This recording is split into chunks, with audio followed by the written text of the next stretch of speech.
यानी कि दूसरों को अपनी तुलना में ऊपर रखो। जब उनको जरूरत हो तब उनकी मदद करो। दोस्तों, देने का भाव लालच की पकड़ को कमजोर करने का एक सबसे बेहतरीन तरीका है। लेकिन इन सब के बीच मैरी हंट ने कुछ ऐसे नियम भी बताए हैं जिनका इस्तेमाल करके आप किसी को अगर मदद दें तो वो और भी बेहतरीन हो सकती है। मैरी हंट का कहना है कि किसी को सिस्टमेटिक तरीके से मदद दें, जैसे कि आप उनके बिल भर सकते हैं, उनकी सेविंग्स में कुछ मदद कर सकते हैं, या उनका पेट्रोल का टैंक भर सकते हैं। साथ ही ये भी याद रखिए कि जब भी आप किसी को देना शुरू करें तो आपका एटीट्यूड एकदम पॉजिटिव होना चाहिए। आपके इरादे एकदम पक्के होने चाहिए और पॉजिटिव होने चाहिए। कभी भी किसी को किसी मजबूरी या फिर किसी भी तरीके के दबाव में आकर कोई भी उपहार मत दीजिए या उसकी मदद मत कीजिए। याद रखिए, जब भी किसी की मदद कीजिए पूरे चेयरफुल तरीके से कीजिए, ताकि आपसे मदद लेने वाले लोग भी हमेशा आपको याद रखें। दोस्तों, हमें तब कितना गुस्सा आता है जब वास्तव में पैसों की जरूरत हो लेकिन पर्स खाली मिले। इससे कोई फर्क नहीं पड़ता कि आपके पास कितने ज्यादा या कितने कम पैसे हैं, लेकिन उन पैसों को समझदारी के साथ खर्च करना ही एक अच्छा उपाय है, जिससे आप बहुत से पैसे बचा भी सकते हैं।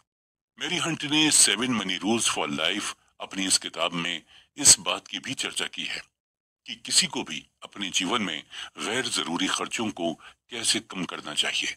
इस बात को हम ही जानते हैं कि ये गैर जरूरी खर्चे ही हैं जो हमें सेविंग्स करने से रोक देते हैं। मेरी हंट का कहना है कि बहुत सारे लोग ये मानकर चलते हैं कि उनके जीवन के जो ये गैर जरूरी खर्चे हैं वो काफी जरूरी हैं। वो लोग ये नहीं जानते कि सभी जरूरी खर्चे अगर मेंटेन करके किए जाएं तो इन खर्चों से ही सेविंग निकल सकती है, क्योंकि इन खर्चों में मुख्य रूप से किराए, किराने के बिल, फोन और कार के बिल मौजूद होते हैं। हालांकि जब हम ये मान लेते हैं कि वही हमारे एकमात्र जरूरी खर्चे हैं और इन्हें हम अपनी इनकम के साथ साथ बढ़ाते रहते हैं, तो ये खर्चे इर्रेगुलर बन जाते हैं। खर्चे और भुगतान जो हम हर महीने करते हैं आमतौर पर एक बहुत बड़ी समस्या नहीं है, लेकिन जब ये खर्चे जरूरत से ज्यादा हो जाते हैं तो ये समस्या बनने लगते हैं। ऐसे में मैरी हंट ने बताया है कि अपने खर्चों और आमदनी पर नजर रखिए, जिससे आपके सामने आपकी इकोनॉमिकल कंडीशन की एक क्लियर पिक्चर आएगी। रसीदें संभाल कर रखिए या बजट लिखने के लिए बनाई गई नोटबुक में अपनी खरीदारी लिखिए। अपने हर महीने के बिल की एनालिसिस कीजिए और इन खर्चों को अपने बजट में जोड़िए। कैटेगरी के अनुसार अपनी खरीदारी को मेंटेन करें, जैसे फूड, क्लोथ्स, एंटरटेनमेंट। एक बार आप अपनी खरीदारी पर कुछ समय तक नजर रखें और फिर हर कैटेगरी के लिए एक मंथली या वीकली लिमिट बनाएं। ध्यान रखें, कुल बजट आपके उस समय की आमदनी से कम होना चाहिए। साथ ही अगर संभव हो तो एक्स्ट्रा सेविंग्स के लिए भी कुछ राशि छोड़ दें। इसी तरह बुद्धिमानी से बचत करने के फैसले से हाथों हाथ बचत होती है। बजट के द्वारा आप हर महीने जितनी पूंजी जमा करते हैं उसे एक सेविंग अकाउंट या अन्य ब्याज देने वाले इन्वेस्टमेंट में लगाइए। जितनी ज्यादा रकम आप हर महीने बचाएंगे, आपकी फाइनेंशियल स्थिति भी उतनी ही अधिक बेहतर होती जाएगी। इसके साथ ही मैरी हंट ने सुझाव देते हुए बताया है कि एक आपातकालीन फंड जमा कीजिए। एक IRA अकाउंट खोलिए, अपने क्रेडिट कार्ड्स व्यवस्थित कीजिए और एक सप्ताह के लिए भोजन की योजना बनाइए। ज्यादातर लोग जिंदगी भर ये नहीं समझ पाते कि असल बात ये नहीं है कि आप कितना पैसा कमा पाते हैं, बल्कि यह है कि आप कितना पैसा रख पाते हैं। हमने लॉटरी जीतने वाले उन गरीब लोगों की कहानियां सुनी हैं जो अचानक अमीर बन जाते हैं, पर कुछ समय के बाद वो फिर से गरीब हो जाते हैं। ये लोग कर लाखों करोड़ों जीतते हैं, पर फिर भी वो लौट कर वहीं आ जाते हैं जहां से उन्होंने शुरुआत की थी। आपने उन व्यावसायिक एथलीट्स की कहानियां भी पढ़ी होंगी जो 24 साल की उम्र में हर साल करोड़ों डॉलर कमाते हैं और 34 साल की उम्र में उन्हें पुल के नीचे सोना पड़ता है।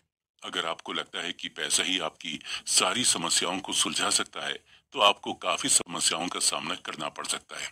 बुद्धि से समस्याएं सुलझती हैं और पैसे आते हैं। अगर आपके पास पैसे की समझ नहीं है तो पैसा चाहे आ भी जाए, पर ज्यादा देर तक नहीं टिकता। और अब अगर आप जानना चाहते हैं कि मेरी हंट ने ऐसे कौन से तरीके बताए हैं जिनका इस्तेमाल करके आप अपना पैसा व्यवस्थित रूप से खर्च कर सकते हैं, तो हमारे साथ चलिए अगले एपिसोड में। कैसे बनाएं अपना बजट। दोस्तों, जब भी बात आती है पैसे बचाने की, तब अक्सर लोग गहरी सोच विचार में पड़ जाते हैं, क्योंकि पैसे बचाने की बेसिक रिक्वायरमेंट एक बेहतरीन बजट होता है। क्योंकि बजट से आपको अपने बकाया उधार को चुका पाने में, अपने फाइनेंशियल भविष्य को अपने हाथों में लेने में, और यहाँ तक कि अधिक खुश और अधिक रिलैक्स्ड व्यक्ति बनने में भी सहायता मिल सकती है। आपकी सिचुएशंस के आधार पर यह भी हो सकता है कि एक उचित बजट द्वारा आपको खर्च कम करने की जरूरत ही ना पड़े। उसकी जगह आपको हो सकता है कि अधिक स्ट्रॉन्ग फाइनेंशियल डिसीजंस लेने हो सकते हैं। ये बजटिंग का पहला नियम है, और सच कहें तो एकमात्र नियम है। अपने ही बनाए हुए बजट के बाहर खर्चे करना आसान और बहुत ही आम बात है। बेशक पहले आपने उस बजट को मेंटेन करने के लिए कितनी भी मेहनत की हो, लेकिन कभी ना कभी ये बजट टूट ही जाता है। बात तो काफी आसान लगती है, मगर बजट को पार कर जाना आसान नहीं होता, चाहे आपने पहले से उसे बनाकर रखा भी हो। अपने खर्च करने की आदतों का ध्यान रखिए, और इस पर भी कि आपका पैसा कहाँ जा रहा है। पिछले बिल, बैंक और क्रेडिट कार्ड्स के स्टेटमेंट्स और दूसरी रसीदें इकट्ठा कर लीजिए, जिनसे आप एक सही सही एस्टिमेट लगा सकें कि आप हर महीने कितना खर्च करते हैं। फाइनेंस के क्षेत्र में निजी फाइनेंस सॉफ्टवेयर तेजी से एक नया ट्रेंड बनता जा रहा है। इन प्रोग्राम्स में बजट बनाने के बिल्ट इन टूल्स होते हैं, जो आपको अपनी पसंद का बजट बनाने में सहायता कर सकते हैं, तथा साथ ही ऐसी एनालिटिक्स भी दे सकते हैं जिनसे आप अपने भविष्य के कैश फ्लो का अंदाजा लगा सकें और अपने खर्च करने की आदत को और भी बेहतर समझ सकें। क्या आपका कोई फिक्स्ड वेतन है, जहां आपको पता चलता है कि आपको प्रति माह या प्रति सप्ताह घर ले जाने के लिए कितना मिलता है? क्या आप फ्रीलांसर हैं, जिसका वेतन हर महीने बदलता रहता है?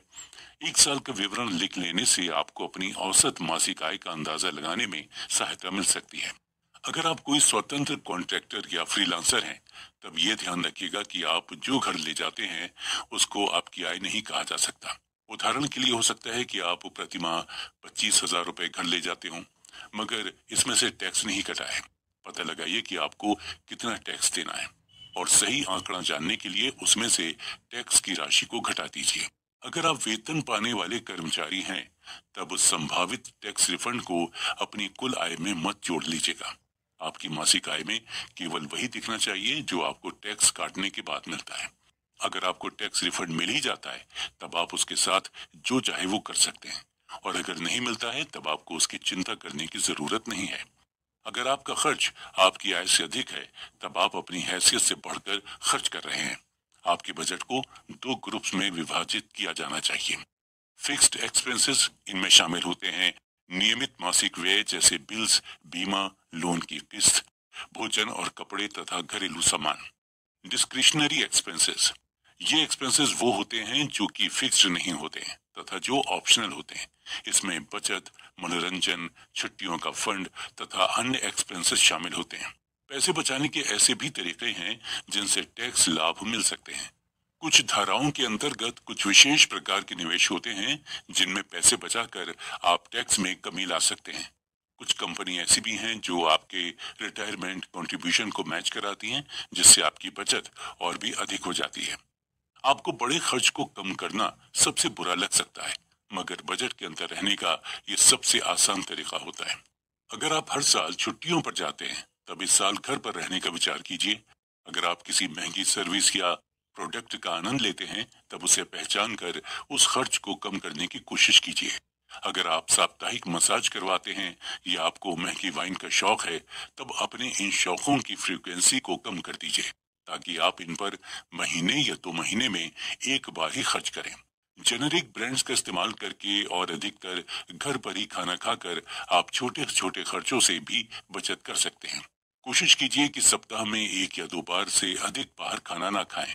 कुछ समय के लिए किसी सस्ते फोन प्लान पर स्विच करके, अपने टेलीविजन के पैकेज को कम करके या अपने घर की एनर्जी एफिशिएंसी को सुधार कर देखिए कि क्या आप अपने फिक्स्ड खर्चों को कम कर सकते हैं। क्रेडिट को मेंटेन कीजिए। दोस्तों, इस एपिसोड में हम चर्चा करेंगे कि कैसे मैरी हंट अपने क्रेडिट स्कोर को बेहतर करने के नए फॉर्मूले सिखा रही हैं, और ये फॉर्मूला अपनाकर कैसे कोई भी अपने क्रेडिट स्कोर को सुधार सकता है और लोन लेने के लिए एक सही स्कोर कार्ड तैयार कर सकता है। दोस्तों, ये किताब उन लोगों के लिए एक उपहार है जो खुद को उधार के जाल से निकाल देना चाहते हैं, क्योंकि मैरी हंट ने इस किताब में उन सभी बातों का जिक्र किया है जिनका इस्तेमाल अगर कोई भी अपने दैनिक जीवन में करे तो जरूर उधार के जाल से निकल सकता है। मैरी हंट ने इस किताब में बताया है कि अगर कोई व्यक्ति अपना क्रेडिट स्कोर सुधारना चाहता है तो उसे कुछ नियमों का पालन करना होगा। इन नियमों के बारे में बात करते हुए उन्होंने बताया है कि अक्सर देखने में आता है कि लोग जब लोन लेने जाते हैं तो बड़े और प्रतिष्ठित बैंक उन्हें इसके लिए मना कर देते हैं। इसके बाद उन्हें ज्यादा ब्याज पर अन्य बैंकों से लोन लेना पड़ता है। कभी आपने सोचा है कि लोगों को फोन कर लोन देने की पेशकश करने वाले बैंक आपको इसके लिए क्यों मना कर देते हैं? इसका बड़ा कारण है आपका क्रेडिट स्कोर खराब होना। अगर आपने समय पर लोन नहीं भरा है या क्रेडिट कार्ड बिल का भुगतान समय पर नहीं किया है तो निश्चित तौर पर आपका सिबिल स्कोर खराब है। चलिए पहले अगर हम क्रेडिट स्कोर की बात करें तो ये 3 अंकों का एक नंबर होता है जो आपकी क्रेडिट समरी बनाता है। जब भी आप लोन के लिए आवेदन करते हैं तब लोन देने वाले आपके क्रेडिट स्कोर और रिपोर्ट को जांचते हैं। लोन्स और क्रेडिट कार्ड से संबंधित आपके भुगतानों के रिकॉर्ड्स को मासिक आधार पर बैंकों और अन्य कर्जदाताओं द्वारा सिबिल के पास जमा किया जाता है। इसी आधार पर आपका क्रेडिट स्कोर रिकॉर्ड तैयार होता है। अगर आपने किसी लोन का सेटलमेंट किया है या आप पर कोई राशि बकाया है तो क्रेडिट स्कोर के माध्यम से ये जानकारी लोन देने वाले तक पहुंच जाती है, जो आपके लोन आवेदन का मूल्यांकन करने और उन्हें मंजूरी देने में बड़ी मददगार साबित होती है। इससे ये होता है कि अगर आपका क्रेडिट स्कोर 750 से कम है तो आपको किसी भी तरह का लोन मिलने का चांस बहुत ही कम है। इस बात की बहुत संभावना है कि आपकी लोन एप्लीकेशन को रिजेक्ट कर दिया जाए। इसलिए आपको अपना स्कोर ज्यादा रखना है, क्योंकि आपका स्कोर जितना ज्यादा होता है आपके लोन आवेदन के मंजूर होने की संभावनाएं उतनी ही अधिक होती हैं। ये भी याद रखिए कि उतना ही लोन लें जितना कि आप समय पर चुका पाएं। आप अपनी ईएमआई समय पर चुकाएं। अगर आप अपनी किस्तों को अक्सर ही निश्चित समय अवधि में चुकाने में चूक जाते हैं तो एक रिमाइंडर तय करें, या बेहतर होगा कि आप ऑटो डेबिट फैसिलिटी के जरिए भुगतान करें। क्रेडिट कार्ड का बुद्धिमत्तापूर्ण और निरंतर उपयोग आपका क्रेडिट स्कोर बढ़ाने में मददगार हो सकता है।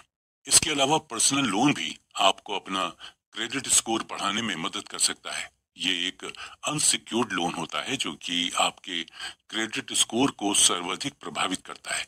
जो लोग समय पर लोन का भुगतान नहीं कर पाते वो अक्सर लोन सेटलमेंट कर लेते हैं और सोचते हैं कि उन्हें इस लोन से छुटकारा मिल गया, लेकिन ये धारणा पूरी तरह गलत है। इससे आपको बैंकों से आने वाले फोनों से तो छुटकारा मिल जाएगा, पर समस्या कम होने की जगह बढ़ जाएगी। इस माध्यम से बैंकों की कुछ रिकवरी हो जाएगी, लेकिन ये सेटलमेंट सिबिल रिपोर्ट में जरूर दिखाई देगा। अब आप अगले 7 साल तक कोई लोन नहीं ले पाएंगे। 7 साल बाद आपका नाम इस सिबिल रिपोर्ट से निकल जाएगा, लेकिन उसके बाद भी आपकी क्रेडिट रेटिंग इतनी कम रहेगी कि आपको लोन देने से पहले बैंक बारीकी से विचार करे। जिस तरीके से क्रेडिट स्कोर की गणना क्रेडिट कार्ड कैलकुलेशन से की जाती है, उसमें समय पर भुगतान का सबसे बड़ा पॉजिटिव प्रभाव होता है। समय पर भुगतान करने से आपका स्कोर बढ़ता है। यदि आप देर करते हैं तो इसमें कमी आती है। देरी से भुगतान करने पर फिर चाहे वो क्रेडिट कार्ड की पेमेंट हो या आपकी ईएमआई, उसका आपके क्रेडिट इतिहास पर नकारात्मक प्रभाव पड़ता है और उधारदाता इसे पसंद नहीं करते हैं। इसके कम होने के बहुत से कारण हैं जिन्हें हम हाई इम्पैक्ट, मीडियम इम्पैक्ट और लो इम्पैक्ट में बांट सकते हैं। जैसे हाई इम्पैक्ट, ये हमारे स्कोर पर बहुत अधिक प्रभाव डालता है। जब हम किसी कारण से लोन की रीपेमेंट टाइम पर नहीं कर पाते हैं तो इससे हमारा सिबिल स्कोर खराब होता है। क्रेडिट कार्ड के बिल का पेमेंट ड्यू डेट तक न करने पर भी ये हमारा स्कोर कम कर देता है। जब हम मिनिमम पेमेंट ड्यू भी पे नहीं करते हैं तो लोन या क्रेडिट कार्ड देने वाले बैंक या किसी भी नॉन बैंकिंग फाइनेंशियल कंपनी के साथ डिस्प्यूट होने से जो अभी रिजॉल्व नहीं हुआ है, डिस्प्यूट किसी भी कारण से हो सकता है, जैसे fraud transaction, incorrect fees charge आदि। ये हमारे स्कोर पर बुरा प्रभाव डालता है। मीडियम इम्पैक्ट, दोस्तों इसके नाम से ही पता चल रहा है कि ये हमारे स्कोर पर मध्यम स्तरीय प्रभाव डालता है। दरअसल जब हम अनसिक्योर्ड लोन्स का ज्यादा इस्तेमाल करते हैं और सिक्योर्ड लोन्स बहुत कम या नहीं लेते हैं तो ये भी हमारे क्रेडिट स्कोर पर मीडियम इम्पैक्ट डालता है। हम अपने मिले हुए क्रेडिट लिमिट या लोन लिमिट का अधिकतम सीमा तक इस्तेमाल करते हैं। जैसे हमारी क्रेडिट कार्ड की लिमिट अगर 1 लाख रुपए है और हम 80 से 90 हजार हर महीने खर्च कर देते हैं, तो इसका भी निगेटिव इम्पैक्ट हमारे स्कोर पर पड़ता है। कम समय में बहुत सारे लोन ले लेने पर, जैसे मान लीजिए कि हम 6 महीने में 4 से 5 लोन ले लेते हैं, तो ये भी हमारा स्कोर खराब करेगा। लो इम्पैक्ट, ये हमारे स्कोर पर कम प्रभाव डालता है। कम समय में अधिक लोन इंक्वायरी करने पर भी ये हमारे स्कोर पर नेगेटिव प्रभाव डालता है। दरअसल जब भी हम कहीं से लोन अप्लाई करते हैं, तो वो क्रेडिट ब्यूरो से उस व्यक्ति का क्रेडिट रिपोर्ट और क्रेडिट स्कोर लेते हैं। ये उस क्रेडिट ब्यूरो के रिकॉर्ड में दर्ज हो जाता है। इसलिए कम समय में अधिक लोन इंक्वायरी नहीं करनी चाहिए। बार बार क्रेडिट स्कोर चेक भी नहीं करना चाहिए, क्योंकि इससे भी स्कोर खराब होता है। इनके अलावा और भी कई कारण हैं जो क्रेडिट स्कोर को खराब कर सकते हैं। जैसे ज्वाइंट लोन लेने पर अगर कोई पेमेंट टाइम पर नहीं होता है या डिफॉल्ट हो जाता है, तो ये दोनों के क्रेडिट स्कोर पर नेगेटिव इम्पैक्ट डालता है। फिर इस बात से फर्क नहीं पड़ता है कि लोन की रीपेमेंट कौन कर रहा है, चाहे कोई एक व्यक्ति कर रहा हो या दोनों। पेमेंट ना होने पर दोनों के स्कोर पर फर्क पड़ेगा ही पड़ेगा। तो दोस्तों, यही नियम है ज्वाइंट क्रेडिट कार्ड का भी। क्रेडिट कार्ड बिल का पेमेंट समय से ना होने पर दोनों कार्ड होल्डर्स के स्कोर पर प्रभाव पड़ेगा। एड ऑन कार्ड के केस में भी अगर पेमेंट की डिफॉल्ट दोनों कार्ड होल्डर में से जो भी करे, नेगेटिव इम्पैक्ट दोनों कार्ड होल्डर्स पर पड़ेगा। अगर हम किसी लोन के गारंटर हैं और वो व्यक्ति जिसने लोन लिया है वो कोई डिफॉल्ट कर दे, तो ये भी हमारा स्कोर खराब कर देगा, क्योंकि हमने उस लोन की गारंटी ली थी। इसके अलावा बैंक हमें उस लोन की भरपाई भी करने को कहेगा। मान लीजिए कि एक कंपनी है जिसके नाम पर हमने लोन लिया है और हम उस कंपनी के मालिक हैं या उसमें पार्टनर हैं या फिर डायरेक्टर या प्रोप्राइटर वगैरह हैं, और वो लोन डिफॉल्ट हो जाता है, तो ये भी हमारा सिबिल स्कोर खराब करेगा। कभी कभी ऐसा हो जाता है कि हमारे लोन का पूरा पेमेंट कर देने के बाद वो इंफॉर्मेशन ठीक से अपडेट नहीं हुई होती है और वो लोन ओपन दिखा रहा होता है या पेमेंट ड्यू दिखाता है, तो ये भी हमारा सिबिल स्कोर खराब कर देता है। इसलिए हमें अपना सिबिल स्कोर अच्छा करने के लिए हर वक्त इन सब बातों का ध्यान रखना पड़ेगा। उधारी के नियम। दोस्तों, कुकू एफएम पर इस ऑडियो बुक समरी के जरिए आपको एक ऐसा राज बताने जा रहे हैं जिसको शायद ही कभी किसी ने आपको बताया होगा। जी हाँ, ये राज है उधारी का। बिल्कुल सही सुना आपने। अक्सर लोग अपनी जरूरतों या फिर अचानक आई जरूरतों को पूरा करने के लिए उधार की रकम लेते हैं, लेकिन बहुत से लोग ऐसे भी हैं जो समय पर उधार ना चुका पाने की वजह से अपना बहुत कुछ हार जाते हैं। मैरी हंट ने 7 मनी रूल्स ऑफ लाइफ किताब में उधारी के नियमों के बारे में भी चर्चा की है। उन्होंने बताया है कि व्यक्ति को हमेशा वही चीज उधार या उतनी रकम ही उधार लेनी चाहिए जिससे वो आसानी से बिना किसी परेशानी के वापस कर सके। ये स्मार्ट उधारी का सबसे पहला नियम भी है और ये काफी सदियों से हमें सिखाया जाता है। हमें कभी भी अपने साधनों से परे जाकर उधार नहीं लेना चाहिए। हमेशा सिर्फ ऐसा कर्ज लें जिसे आप आसानी से चुका सकें। इस नियम के बारे में अगर विस्तार से चर्चा करें तो मैरी हंट बताती हैं कि कार की ईएमआई 15% से अधिक नहीं होनी चाहिए, जबकि पर्सनल लोन की ईएमआई मंथली इनकम के 10% से अधिक नहीं होनी चाहिए। कर्ज लेने में तब तक कोई बुराई नहीं है, लेकिन आपको इसके फाइनल आउटकम्स का भी पूरी तरह से पता होना चाहिए। आमतौर पर 2 तरह के लोन होते हैं, एक है प्रॉपर्टी निर्माण से संबंधित और दूसरा प्रॉपर्टी के क्षरण से संबंधित। मकान खरीदने या शिक्षा के लिए जब आप कर्ज लेते हैं तो ये प्रॉपर्टी निर्माण से संबंधित कर्ज हुआ। वहीं जब आप कोई नया फोन लेने या छुट्टियां बिताने के लिए कर्ज लेते हैं तो ये प्रॉपर्टी के क्षरण से संबंधित कर्ज हुआ। एग्जाम्पल के तौर पर अब चलिए मान लीजिए कि आप 30 लाख रुपए का मकान खरीदते हैं, तो इस तरह आप अपने लिए प्रॉपर्टी का निर्माण भी कर रहे होते हैं, भविष्य में जिसकी कीमत बढ़ने की संभावना होती है। इससे किराए की बचत भी होती है। इसी तरह से जब आप एजुकेशन लोन लेते हैं तो आप रोजगार की अपनी संभावनाओं को बेहतर कर रहे होते हैं। इन दोनों तरह के कर्जों के एवज में आप कर में छूट का दावा भी कर सकते हैं, जिससे कर्ज की लागत कुछ कम हो जाती है। इसके विपरीत जब आप कर्ज से कोई कार खरीदते हैं तो शोरूम से कार के बाहर निकलते ही उसकी कीमत कम होनी शुरू हो जाती है, जबकि आपको कर्ज का भुगतान तो कार की कीमत के आधार पर ही करना होता है। लेकिन जैसे जैसे समय बीत रहा होता है उस कार की कीमत कम होती चली जाती है। इसलिए जब भी लोन लें उस समय इस बात का ध्यान रखें कि आप जो लोन ले रहे हैं वो किस तरीके का है, इस लोन से आपके बजट पर क्या प्रभाव पड़ेगा। इस ऑडियो बुक में आगे हम चर्चा करने वाले हैं अपने फाइनेंशियल मुद्दों को समझने की, क्योंकि आज के समय में बहुत से ऐसे लोग हैं जो यही समझ नहीं पाते कि हमारे फाइनेंशियल मुद्दे आखिर हैं क्या। मेरी हंट ने इस किताब के माध्यम से सबको ये समझाने की कोशिश भी की है कि अगर हम अपने फाइनेंशियल मुद्दों को समझ लेते हैं तो जीवन की बहुत सी परेशानियों को हल कर सकते हैं। फाइनेंशियल मुद्दों को समझिए। दोस्तों, मैरी हंट ने अपनी किताब में ये भी समझाया है कि जिंदगी की हर जरूरत को पूरा करने के लिए हमें पैसे की जरूरत होती है, और इसलिए हम सभी अलग अलग तरीके से पैसे कमाते भी हैं। कोई जॉब करता है, कोई बिजनेस करता है, कोई निवेशक बनता है, तो कोई कंपनी बनाता है जिनके जरिए कोई 5,000 रुपए कमाता है, कोई 50,000 रुपए, और कोई 5 लाख, और कोई 5 करोड़, और कोई 50 करोड़ भी कमाता है। लेकिन सवाल यह है कि पैसे की समस्या किसे होती है। क्या सिर्फ कम पैसे कमाने वाले को मनी प्रॉब्लम होती है? क्या ज्यादा कमाने वाले को मनी प्रॉब्लम नहीं होती? क्या सिर्फ 5,000 या 50,000 कमाने वाले को पैसे की समस्या होती है, और क्या 5 लाख या 5 करोड़ कमाने वाले को पैसे की समस्या नहीं होती?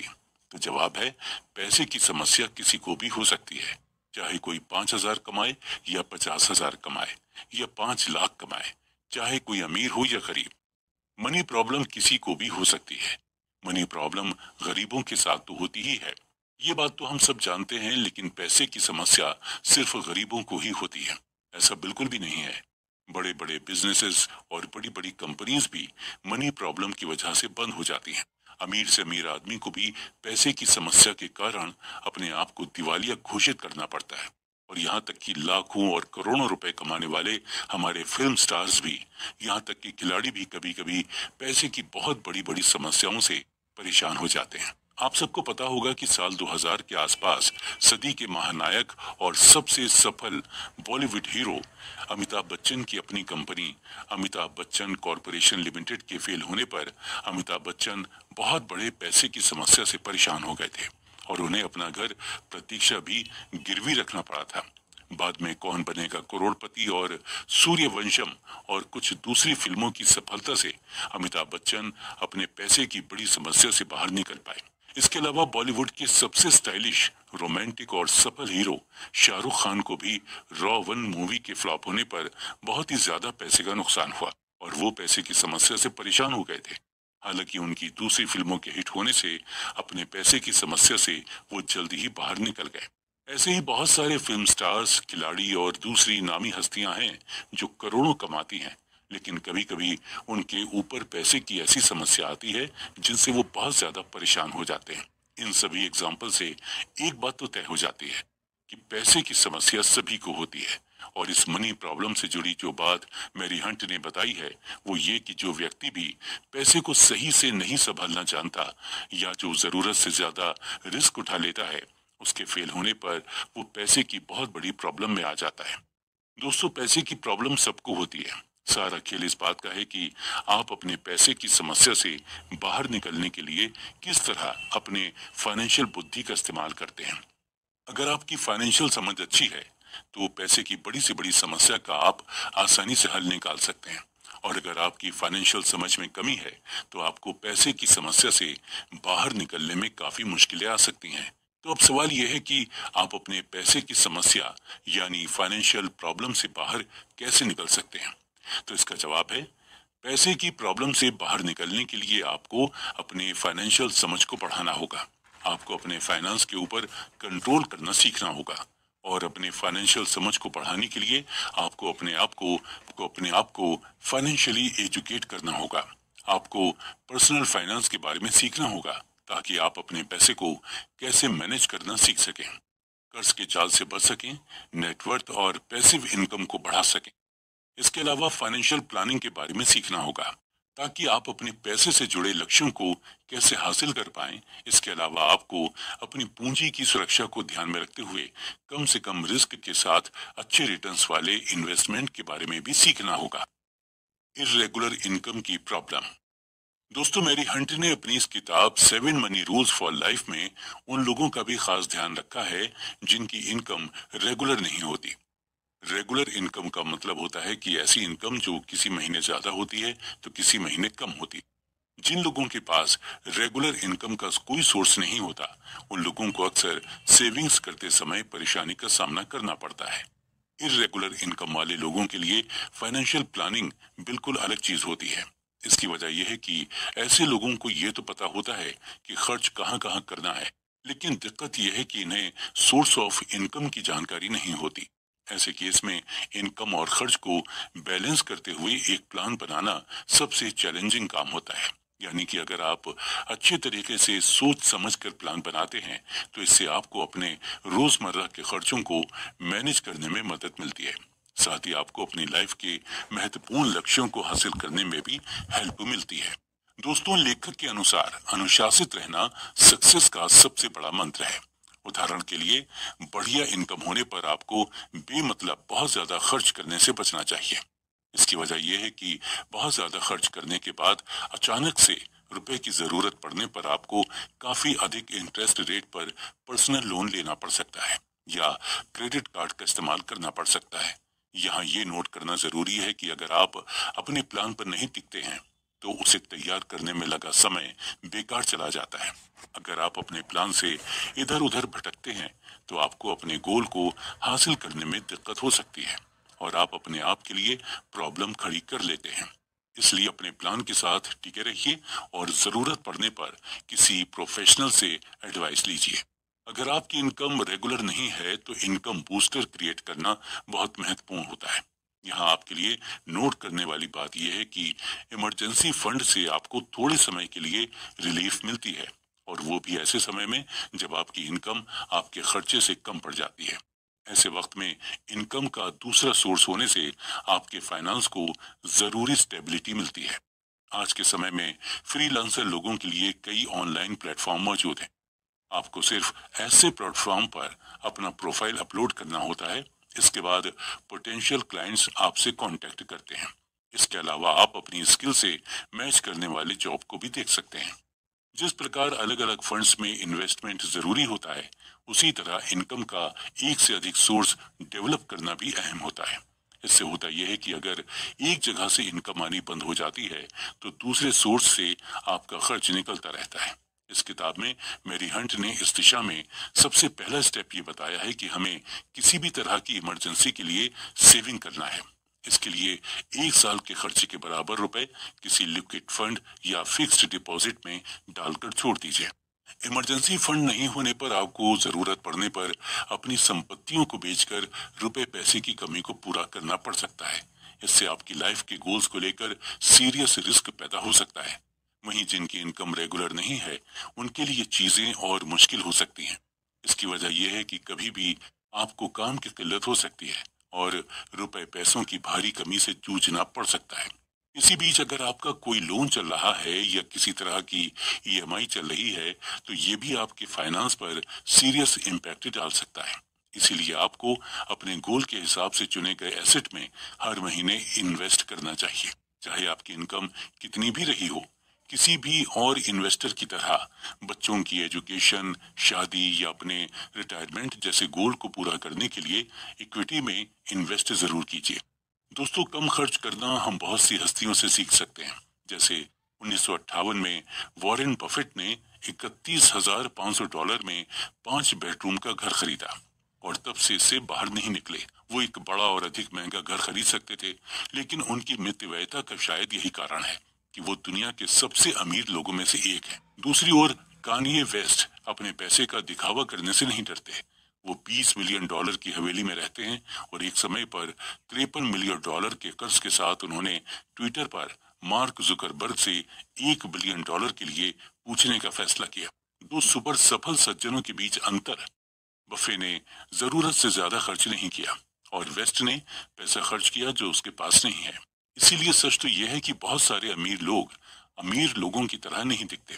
जुकरबर्ग सचमुच एक ही बोरिंग टी शर्ट और जीन्स रोज पहनते हैं। कम सामान खरीदना वास्तव में आपको अमीर बनने में मदद कर सकता है और इन्हीं वजह से ये अमीर लोग फाइनेंशियल फ्रीडम अचीव कर पाए हैं। हमेशा याद रखिए कि कम खर्च करने से दो चीजें आपके पक्ष में काम करती हैं। पहली ये कि आपके पास अपनी फाइनेंशियल फ्रीडम के लिए अलग रखने के लिए अधिक धन होगा। दूसरी ये कि आप सीखेंगे कि जीवित रहने के लिए आपको वास्तव में